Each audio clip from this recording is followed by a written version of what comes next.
Thank you, Mr. Chairman. Thank you for everyone that's here. You know, I first want to start out by saying that I'm a very proud United States Army combat veteran.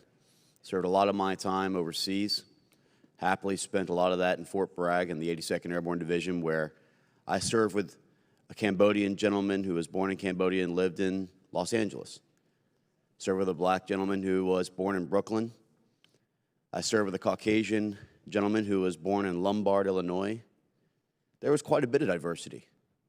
We had come from different walks of life, but what brought us together wasn't DEI and critical race theory-based training. It was cohesive training and an understanding of what it was to have increased lethality and bring us together knowing that we would be there to fight and protect one another. Now, I want to ask a quick question to all of you.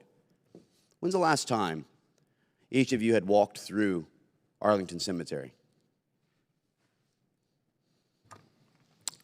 Congressman, I was just there last week. I walk through there almost every day. I live in that area. And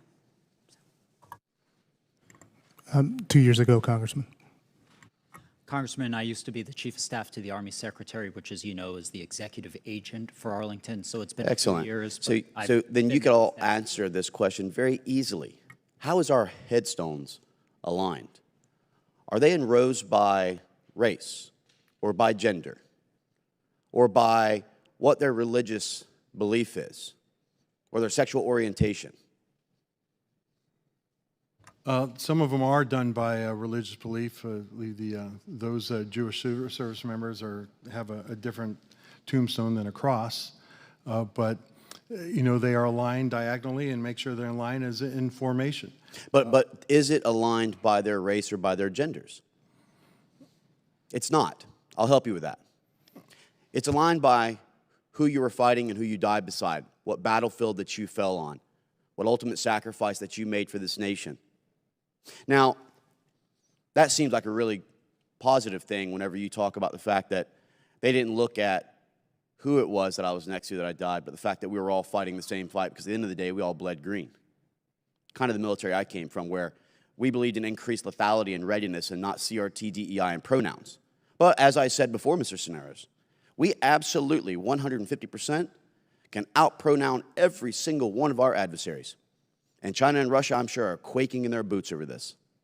Now, would you be surprised that the American Psychological Association put potential focus on questions regarding the trainings that don't improve diversity or counter bad biases? And according to the APA's literature review, their study actually shows that, in fact, some studies had indicated that these trainings had the opposite effect. You see, diversity in our military is a good thing, and we can all agree to that. But allocating additional training time and starting to identify and ensure that we drive a wedge as opposed to a cohesiveness is not a good thing. And as my colleagues talked about, there should be an equal standard with regards to how we identify racism, because anyone can be a racist. Is that not true? Racism is not specific to one gender, race, or... Thank you so much. Finally, we got an answer out of that one, because I know my colleague had been asking for quite some time. And you are a fantastic politician. I will give you that, because you have been able to walk around questions, and I've seen it multiple times.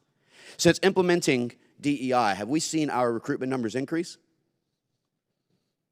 Congressman, DEI is nothing new to the department. We've been integrating the force actually since, again, since President Truman's I never had a single hour order. of DEI training, I can tell you right now. Has DEI, in your terms, since you have included it as part of the actual basic combat trainings or boot camps, has it increased our recruitment numbers?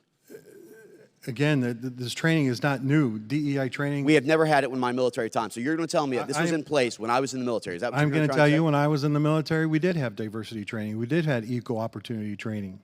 We did. Equal opportunity is a totally different thing than what you're describing. And especially when you talk about things like the gentleman from Florida, Mr. Waltz, was talking about with regards to white rage training and things like this. And I can tell you that I didn't experience that during mine. Did you experience that during your trainings?